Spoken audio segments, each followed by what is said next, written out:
I'm Gordon Adams.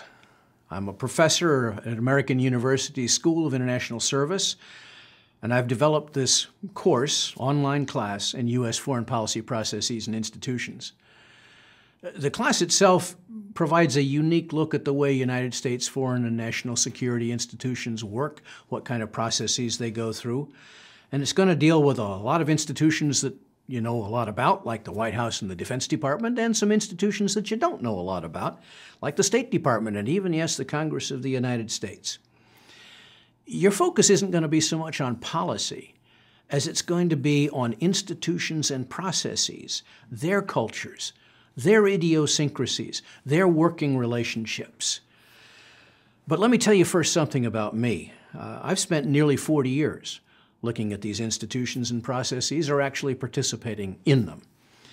I got a PhD in political science from Columbia University as someone who was actually interested in Western Europe and something called the European Economic Community, now the European Union.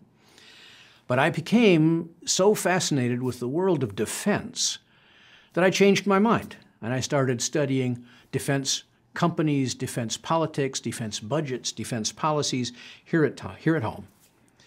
For a number of years, first 20 years of my professional life, I worked in New York and Washington, D.C., think tanks, set one up myself called the Defense Budget Project in Washington, D.C., and ran it for 10 years.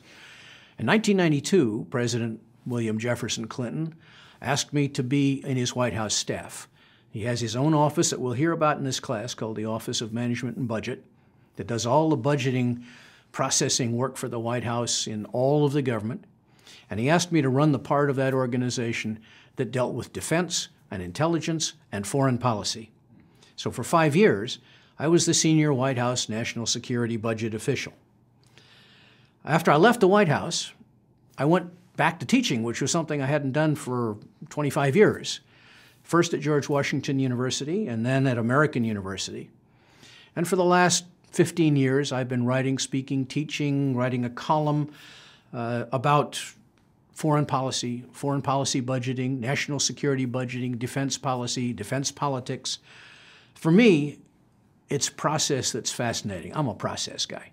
I like to know how the machinery works, how the institutions relate to each other, how they deal with each other, what the hidden agendas are, what people are really after. I'm a kind of a detective of the national security policy process. And that's one I offered to you, I think, in this course. How things happen is as interesting, sometimes more interesting to me than what happens.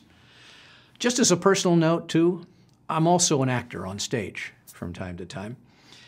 I think being on stage has helped me understand how people work and how games of life are played and how people interact with each other. And not surprisingly, you're going to find yourself doing some acting in this class because you're going to work in a simulation where you have to be somebody else and do that part of the learning process. So, learn a lot. I hope you find it fascinating. And as they say in the theater world, break a leg.